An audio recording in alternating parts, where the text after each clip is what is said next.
Hello students of class 10, welcome to our bio class, and in this class we are going to discuss about the different hormones, phytohormones। हम लोग इस class में different फाइटोहॉर्मोन्स के बारे में discuss करने वाले हैं। प्रीवियस क्लास में हमने ऑलरेडी डिस्कस कर लिया था, ठीक है, कि फाइटोहॉर्मोन्स कितने होते हैं और इन्हें किन मेजर ग्रुप्स में डिवाइड किया जाता है, जिसमें हमने देखा था कि फाइटोहॉर्मोन्स 4 होते हैं, ऑक्सिन्स, गिबरेलिन्स, साइटोकिनिन्स एंड एब्सिसिक एसिड। इसमें से मतलब जो है 3 को एक ग्रुप में रखा जाता है और जिसे हम लोग ग्रोथ प्रमोटर कहते हैं। इसमें ऑक्सिन्स, गिबरेलिन्स और साइटोकिनिन्स हैं, और वही चौथा जिसे हम लोग एब्सिसिक एसिड एबीए कहते हैं, वह आ जाता है ग्रोथ इनहिबिटर, यानी वह ग्रोथ को प्रमोट न करके वह अपोज करता है ग्रोथ का। अब आते हैं ऑक्सिन्स पर डिस्क्रिप्शन लेंगे। Auxins are actually group of chemicals that is known as hormone। एक ऑक्सिन्स जो है वह ग्रुप ऑफ केमिकल्स हैं जो कि हार्मोन के तौर पर प्लांट की बॉडी में वर्क करते हैं, ठीक है। एंड जो इसका वर्क क्या है कि it is responsible for cell enlargement and cell differentiation. यह सेल इनलार्जमेंट और सेल डिफरेंशिएशन के लिए रिस्पॉन्सिबल होता है। But one thing is more that कि इसके और भी बहुत सारे इंपॉर्टेंट एंड मेजर रोल हैं किसमें, प्लांट की बॉडी में डिफरेंट फंक्शंस को जो है प्रमोट करने में, डिफरेंट फंक्शंस को कंट्रोल करने में, और भी बहुत सारे मेजर रोल्स हैं इसके फंक्शन में, ठीक है। इसमें कुछ एग्जांपल्स दिए हैं जिसे कहते हैं IAA और IBA, और इसके अलावा और भी बहुत सारे एक्सेट्रा एक्सेट्रा इसमें आता है। IAA का फुल फॉर्म होता है ना, इंडोल एसिटिक एसिड, जबकि IBA का फुल फॉर्म होता है indole butyric acid, indole butyric acid. चलिए नेक्स्ट है कि हम लोग देखेंगे कि इसमें कहता है कि सेल इनलार्जमेंट और सेल डिफरेंशिएशन के लिए रिस्पॉन्सिबल है। इसका मतलब है कि इनलार्जमेंट क्या होता है, तो कहता है कि इंक्रीजिंग, ठीक है ना, increasing of shape and size of the cell, ठीक है, सेल की शेप और साइज को इंक्रीज करना, इसी को हम लोग कहते हैं सेल इनलार्जमेंट, ठीक है। जैसे इस छोटे से सेल को, ठीक है, इस छोटे से सेल को वह क्या करेगा अपने इफेक्ट के अकॉर्डिंग, तो वह उस एक बड़े से सेल के रूप में कन्वर्ट कर देगा, ठीक है, और this is called cell enlargement.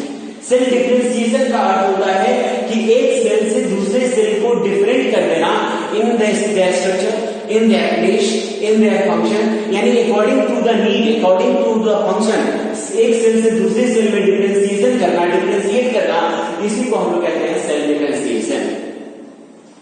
तो इस तरह से आपने देखा कि यह रिस्पॉन्सिबल है सेल इनलार्जमेंट और सेल डिफरेंशिएशन के लिए। जो ये ऑक्सिन्स हैं, ठीक है ना, हमने जैसा कि आपको कहा कि ये ग्रुप ऑफ केमिकल्स हैं और यह प्लांट की बॉडी में ही सिंथेसाइज होती है, ठीक है। लेकिन इस तरह के जो ऑक्सिन्स हैं उसको फैक्ट्री में भी सिंथेसाइज किया जाता है, और इसीलिए ऑक्सिन्स जो है वह 2 ग्रुप में बढ़ जाते हैं। एक होता है नेचुरल ऑक्सिन्स और दूसरे हो जाते हैं आर्टिफिशियल या मैनमेड ऑक्सिन्स या सिंथेटिक ऑक्सिन्स कहते हैं इसे, है ना। ऑक्सिन्स जो है उससे आगे हम लोग फंक्शन पढ़ेंगे। इसका जो फंक्शन के अकॉर्डिंग आपको समझ में आएगा कि जो सिंथेटिक ऑक्सिन्स है उसे क्यों बनाया जाता है और उसका यूटिलाइजेशन कहां कहां होता है, ठीक है। चलिए कुछ एग्जांपल्स जो हैं वह हम देख लेते हैं कि जो नेचुरल ऑक्सिन्स हैं या सिंथेटिक ऑक्सिन्स है उसका। तो नेचुरल का हमने आपको बताया कि IAA, IBA, ठीक है ना। इसके अलावा कुछ और भी नेचुरल ऑक्सिन्स हैं, ठीक है, जिसे हम लोग इंडोल, उसके बाद MCPA, IPA, ये सब आ जाता है आपका। इंडोल प्रोपायोनिक एसिड कहते हैं, ICPA यानी मिथाइल क्लोरोफेनॉक्सी एसिडिक एसिड है, ठीक है। ये सारी जो है वह सिंथेटिक हो जाते हैं, ठीक है, सिंथेटिक ऑक्सिन्स कहलाते हैं। सिंथेटिक ऑक्सिन्स को जो है फैक्ट्री में बनाया जाता है और इसका इस्तेमाल किया जाता है खास करके रूट स्टिम्युलेटिंग हार्मोन के तौर पर। अब हम लोग देखेंगे कि ये रूट स्टिम्युलेटिंग हार्मोन, ठीक है, रूट स्टिम्युलेटिंग, यहां पर देख सकते हैं रूट स्टिम्युलेटिंग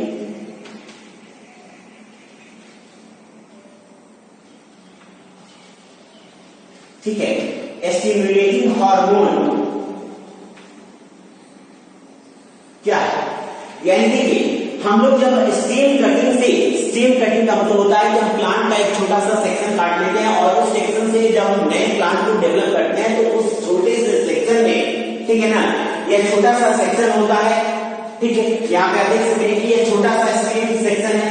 अब जिस पार्ट को हम लोग प्लांटेड करते हैं, जिस पार्ट को हम लोग सॉइल में जो है उसको मतलब जो है सॉइल में डीप करते हैं, सॉइल में डाल रखते हैं, उसको प्लांटिंग करते हैं, तो उस पार्ट में रूट का ग्रोथ का इनिशिएशन एसेंशियल हो जाता है। उस पार्ट में हमें रूट, हमारे उस सेक्शन वाले उस पार्ट में रूट का ग्रोथ होना जरूरी है और इसीलिए वहां पर एक हार्मोन डिपॉजिट किया जाता है, सिंथेटिक मतलब ऑक्सीजन को डिपॉजिट किया जाता है as in the form of root stimulating hormone, ठीक है, और वह उस स्टेम कटिंग में रूट को ग्रोथ को स्टिमुलेट करता है, ठीक है।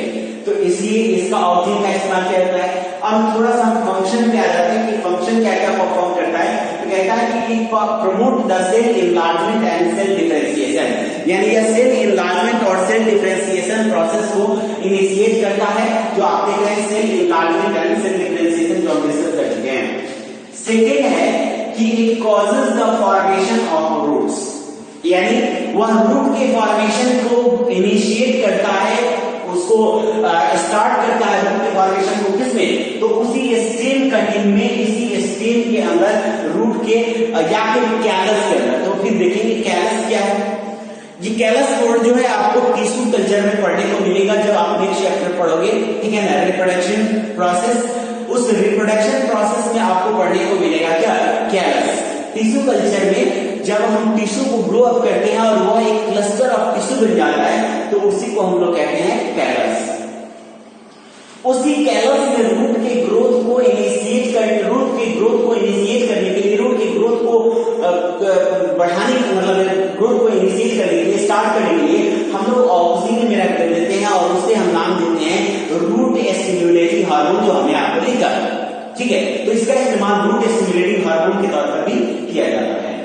नेक्स्ट है कि help in ageing of leaves and fruits, यानी लीव्स और फ्रूट्स को जो है वह इमैच्योर लीव्स हो चाहे इमैच्योर फ्रूट्स हो, उसको स्टेम के साथ, उसको प्लांट के साथ लॉन्गर ड्यूरेशन तक अटैच रखता है ताकि वह अपने डेवलपमेंट के स्टेज को कंप्लीट कर सके, ठीक है। तो वह उसको फॉल होने से, गिरने से, डिअटैच होने से कौन बचाता है, ऑक्सीजन, ठीक है। इसी को कहते हैं एजिंग ऑफ लीव्स। नेक्स्ट है it regulate the tropic movement यानी यह प्लांट में ट्रॉपिक मूवमेंट को कंट्रोल करता है। अब ये ट्रॉपिक मूवमेंट क्या है, तो नेक्स्ट टॉपिक हम यही पढ़ने वाले हैं कि यह ट्रॉपिक मूवमेंट के बारे में, यह ट्रॉपिक मूवमेंट क्या होता है, ठीक है। नेक्स्ट जो है इसमें थोड़ा सा हम आपको बता देते हैं कि ट्रॉपिक मूवमेंट का मतलब होता है कि डायरेक्शनल मूवमेंट ऑफ प्लांट और plant part according to the stimuli, इसी को हम ट्रॉपिक मूवमेंट कहते हैं। नेक्स्ट है आपका जो है इंड्यूस द पार्थेनोकार्पी, यह पार्थेनोकार्पी प्रोसेस को इंड्यूस करता है। अब ये देखेंगे कि पार्थेनोकार्पी क्या है, ठीक है। पार्थेनोकार्पी का मतलब होता है कि development of fruits without fertiliser, यानी इसमें सीडलेस फ्रूट के ग्रोथ में हेल्प करता है कौन, तो यह ऑक्सीजन, और इसीलिए इसे एग्रीकल्चर या ऑलरिकल्चर में इसका इस्तेमाल किया जाता है, हॉर्टिकल्चर में, ठीक है। इसमें हॉर्टिकल्चर में इसका इस्तेमाल किया जाने का सबसे बड़ा रीजन यही है कि यह सीडलेस फ्रूट को इनिशिएट मतलब एनहांस करने में, सीडलेस फ्रूट यानी बिना फर्टिलाइजर के नए फ्रूट के डेवलपमेंट में हेल्प करता है। क्योंकि फर्टिलाइजर नहीं होता इसलिए उसमें सीड्स भी नहीं होते हैं। नेक्स्ट है आपका गिवर लीव्स। अब हम लोग अगले हार्मोन पर चलेंगे। यहां तक तो हमने समाप्त कर लिया, ऑक्सीजन की सारे फंक्शंस को हमने देख लिया, उसके और भी कुछ फंक्शंस हैं, ठीक है ना। इन ऑक्सीजन को कभी कभी जो है खेतों में इस्तेमाल किया जाता है, मतलब जो है वीडीसाइड्स के तौर पर, यानी अनवांटेड जो प्लांट्स होते हैं हमारे क्रॉप प्लांट्स के साथ, जो हमारे क्रॉप प्लांट्स को नुकसान पहुंचा सकते हैं, उसको रिमूव करने के लिए भी इस्तेमाल किया जाता है। और भी फंक्शंस होंगे, तो यहाँ पर हम ऑक्सीजन के इतने फंक्शंस को कंप्लीट कर चुके हैं। आगे रिक्वायरमेंट के अकॉर्डिंग हम और भी फंक्शंस बनाएंगे। नेक्स्ट है गिवर लीव्स, दूसरा हार्मोन। गिबरेलिंस। गिबरेलिंस हार्मोन जो है वह प्लांट के बॉडी में, ठीक है ना, सिंथेसाइज होता है और वो भी न्यूली जनरेटेड लीव्स और टिप ऑफ रूट्स में और इस तरह से वह डिफरेंट पार्ट्स में जो है वह सिंथेसाइज होने वाला हार्मोन है। यह हार्मोन जाइलम और फ्लोएम के द्वारा अपने जो फंक्शन मतलब जो ओरिजिन प्लेस होता है, जो उसका फॉर्मेशन का प्लेस होता है, वहां से जाइलम और फ्लोएम के द्वारा कैरी करके डिफरेंट पार्ट्स में फॉरवर्डेड किया जाता है, जैसा कि ऑक्सीजन में भी वैसा ही होता है, ठीक है। अब यह क्या कहता है कि it is responsible for the stimulation of cell enlargement and cell differentiation in the presence of oxygen, ठीक है। तो ऑक्सीजन 136 केमिकल्स का एक ग्रुप है जो काम क्या करता है, तो काम करता है कि सेल के एनलार्जमेंट और सेल के डिफरेंशिएशन को स्टिमुलेट करता है, but only in the presence of oxygen, यानी ऑक्सीजन के प्रेजेंस में ही यह वर्क करता है, ठीक है।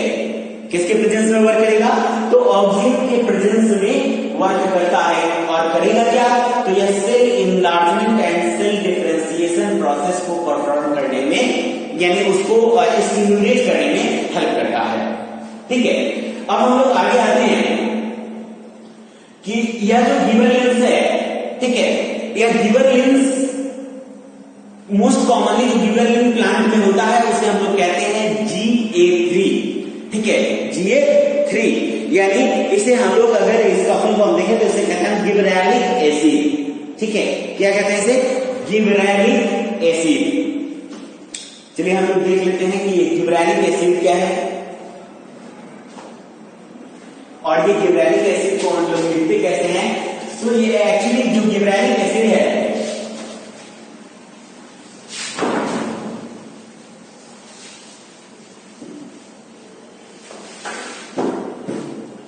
उसे हम लोग कहते हैं GA3, ठीक है। फुल फॉर्म होगा गिबरेलिक एसिड। क्या होगा, गिबरेलिक एसिड। गिबरेलिंस के नाम पर ही पड़ता है,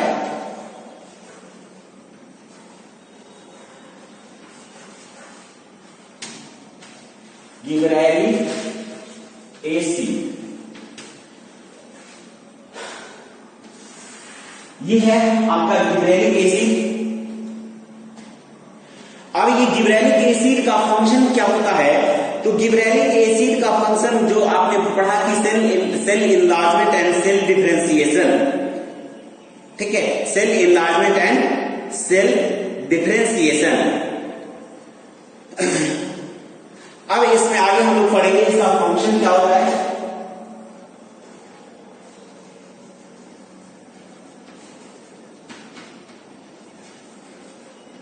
तो पहला फंक्शन होगा सेल इनलार्जमेंट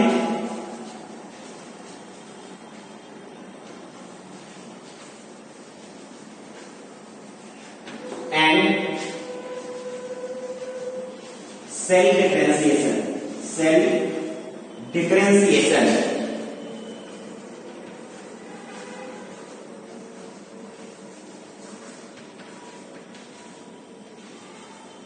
ठीक है। लेकिन इसे हम लोग केवल एक स्टिम्युलेटर कहते हैं क्योंकि यह तभी वर्क करता है जबकि ऑक्सीजन का प्रेजेंस हो, या तभी काम करेगा जबकि ऑक्सीजन वहां पर अवेलेबल हो। इसका सेकंड काम है ब्रेकिंग ऑफ डॉर्मेंसी। सेकंड जो फंक्शन होगा दैट इज ब्रेकिंग ऑफ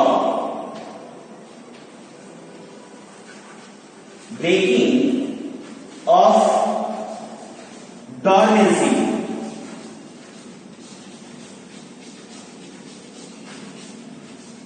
ठीक है, अब ये वर्ड डॉर्मेंसी आ गया है हमारे सामने, तो कहता है कि डॉर्मेंसी क्या है और किसकी डॉर्मेंसी को यह ब्रेक करेगा, तो यह कहता है कि seeds and birds, seeds and birds. ठीक है, breaking of dormancy of seeds and birds, यानी डॉर्मेंसी यह ब्रेक करता है सीड्स एंड बर्ड्स। अब यहां पर यह कहता है कि डॉर्मेंसी डोरमेंसी क्या है? डोरमेंसी जो है वो क्वेश्चन यहाँ पर आया था, क्वेश्चन मार्क है कि डोरमेंसी होता क्या है? डोरमेंसी का मतलब होता है कि स्लीपिंग स्टेज और inactive stage of seeds and birds. ठीक है, किसी भी मतलब सीड्स या बर्ड्स का इनएक्टिव स्टेज जिसमें कि वह सीड्स जर्मिनेट नहीं हो रहे हैं, वह बर्ड्स ग्रो अप नहीं कर रहे हैं, वह बर्ड्स अराइज नहीं हो रहे हैं।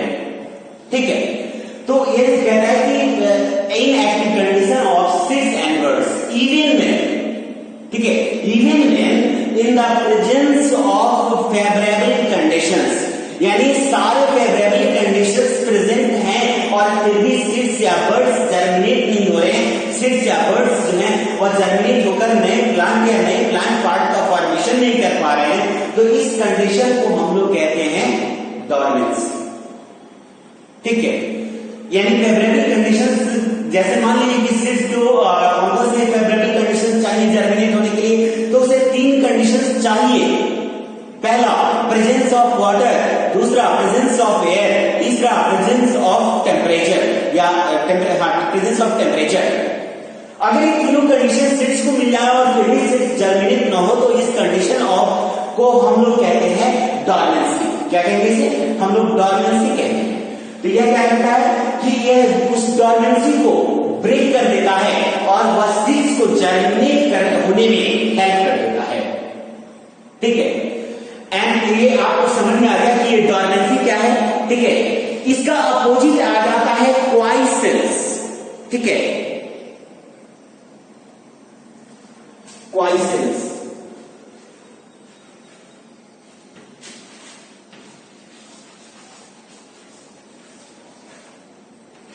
क्वाइसेंस हम लोग जो सीड्स को जो है घर में स्टोर करके जो रखते हैं और वह जर्मिनेट नहीं हो पाता है, तो उस कंडीशन को हम लोग कहेंगे क्वाइसेंस। क्यों उस कंडीशन को क्वाइसेंस इसलिए कहते हैं क्योंकि वह जर्मिनेट इसलिए नहीं हो पा रहा है क्योंकि उसके पास फेवरेबल कंडीशंस नहीं है।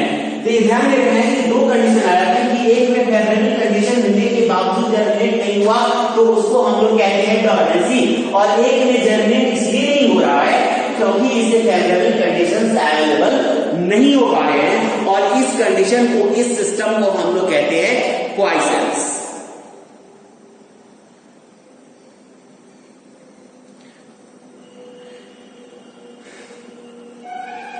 चलिए, इसमें आगे जो है उसमें ऑलमोस्ट फंक्शन वैसा ही रहेगा जैसा कि ऑप्शंस में है कि यह मतलब जो है रूट एंड स्टेम्स के ग्रोथ को, ठीक है, स्टेम्स और लीव्स की ग्रोथ को जो है वह स्टिमुलेट करता है। ठीक है, responsible for growth of stem and leaves, stem and, ठीक है, स्टेम एंड लीव्स या स्टेम और लीव्स के ग्रोथ के लिए ही रिस्पॉन्सिबल होता है। तो इतना आपने देख लिया कि गिवर लीव्स का फंक्शन क्या है। यह भी पार्टी को इंड्यूस करने में हेल्प करता है, जैसा कि आप जानते हैं कि दोनों एक दूसरे से कोरिलेटेड है, गिवर लाइन्स और ऑब्जेक्ट्स भी। ठीक है, गिवर लाइन्स के बिना ऑब्जेक्ट्स जो है वो अपने फंक्शन को परफॉर्म नहीं करेगा और ऑब्जेक्ट्स के बिना गिवर लाइन्स अपने फंक्शन को परफॉर्म नहीं करेगा। तो ये दोनों एक दूसरे से रिलेटेड हैं और इसके फंक्शन भी दोनों का ऑलमोस्ट मिलता है। हाँ, इसमें एक महत्वपूर्ण फंक्शन इसका और भी आ जाता है और वह उसका इंपॉर्टेंट फंक्शन यह है कि यह जो है ग्रोथ इनहिबिटर्स, ठीक है, जो ग्रोथ इनहिबिटर्स हार्मोन्स हैं उसके इफेक्ट को न्यूट्रलाइज करके और ग्रोथ को प्रमोट करने में हेल्प करता है। ठीक है, ग्रोथ इनहिबिटर्स यानी कि इसे हम कहते हैं ABA, यानी एब्सिसी के एसिड जो हमने नाम लिया, तो यह इस एब्सिसी के एसिड के इफेक्ट को न्यूट्रलाइज कर देता है। ठीक है ना, ग्रोथ इनहिबिटर कहते हैं इसको। तो इस ग्रोथ इनहिबिटर के इफेक्ट को न्यूट्रलाइज करके और ग्रोथ को प्रमोट करने में हेल्प करता है। तो 2 हार्मोन्स के डिटेल इंफॉर्मेशन को हम लोगों ने डिस्कस किया यहाँ पर क्लास में, और रेस्ट ऑफ जो 2 हार्मोन्स हैं, है ना, साइटोकिनेसिस और एब्सिसिक एसिड, इन दोनों हार्मोन्स का डिस्कशन हम करेंगे अपने नेक्स्ट क्लास में। Okay students, thank you.